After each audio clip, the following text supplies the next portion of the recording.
નમસ્તે મિત્રો, સોનેરી મીઠાઈમાં આપનું ખૂબ ખૂબ સ્વાગત છે. તો આજે આપણે જોઈશું છેડાના મોરા સેવ. તો આજે એક સેવ લઈને આવ્યું છું, તો આ કેવા છે એ આપણે ટ્રાય કરીને જોઈશું. તો ચાલો શરૂ કરીએ. તો આ છેડા કંપનીના મોરા સેવ છે. આમાં પેકેટ પર લખવામાં આવ્યું છે ગ્રામ ફ્લોર ફ્રાઈડ નૂડલ્સ. તો ગ્રામ ફ્લોર એટલે બેસનના બનેલા છે. છેડાની બ્રેન્ડિંગ, અહીં પણ છેડાની બ્રેન્ડિંગ. પેકેટ એટલું ખાસ તો કંઈ એટ્રેક્ટિવ નથી, પણ તો પણ ઠીક છે.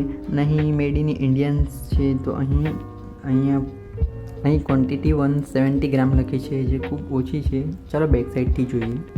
પાછળથી પેકેટનો લુક કંઈ આ પ્રમાણેનો છે. અહીં ન્યુટ્રિશનલ ફેક્ટ આપવામાં આવ્યા છે અલગ અલગ ફોર્મેટમાં. તો આ વિડીયો પોસ્ટ કરીને ચેક કરી લેજો. અહીં ઇન્ગ્રીડિયન્ટ્સ આપવામાં આવ્યા છે કે શું શું છે.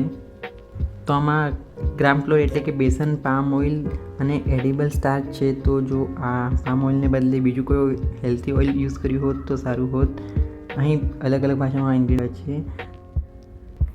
અહીં કંપનીનો એડ્રેસ લખવામાં આવે છે, FSSAIનું લાઇસન્સ અને પ્રાઇસ છે 52 રૂપીસ અને અહીં બારકોડ આપવામાં આવે છે. તો તમે અહીં જોઈ શકો છો કે અલગ અલગ લેંગ્વેજમાં બધી માહિતી લખવામાં આવી છે. એટલા માટે કારણ કે આ એક્સપોર્ટ પણ થાય છે, તો એ કન્વિન્સી માટે. તો તમે જોઈ શકો છો કે આમાં અલગ અલગ લેંગ્વેજમાં માહિતી લખવામાં આવી છે. તો એ એટલા માટે કારણ કે એક્સપોર્ટ પણ થાય છે, તો ઇઝીનેસ માટે આ લખવામાં આવી છે. ચાલો પેકેટ ઓપન કરીને આપણે એનો રિવ્યૂ કરીએ. આ પ્રમાણેની સેવનો લુક છે. દેખાવમાં તો ખૂબ ડિલિશિયસ લાગી રહી છે. ચાલો આપણે એને ટેસ્ટ કરી જોઈએ. મેં થોડી ટેસ્ટ કરી, ફક્ત દેખાવમાં નહીં પણ ટેસ્ટમાં પણ ખૂબ જ ડિલિશિયસ છે. અને મોળી સેવ છે એનો મતલબ આમ નહીં કે મોળી છે એકદમ અને કાંઈ ટેસ્ટ નહીં લાગે, પણ નહીં, આનો ટેસ્ટ ખૂબ જ સરસ લાગી રહ્યો છે. ડિલિશિયસ છે. મોળી એકદમ જ મોળી નથી.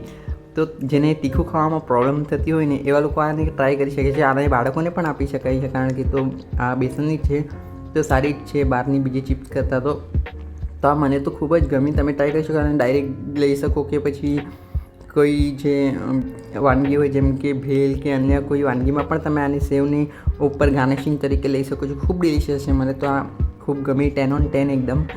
તમે પણ ટ્રાય કરજો અને તમારો રિવ્યૂ મને કમેન્ટ સેક્શનમાં જણાવજો. અને આજે આગળ બીજા કયા ફ્લેવર ટ્રાય કરું, કયા પ્રોડક્ટ ટ્રાય કરું એ પણ જણાવજો. ધન્યવાદ.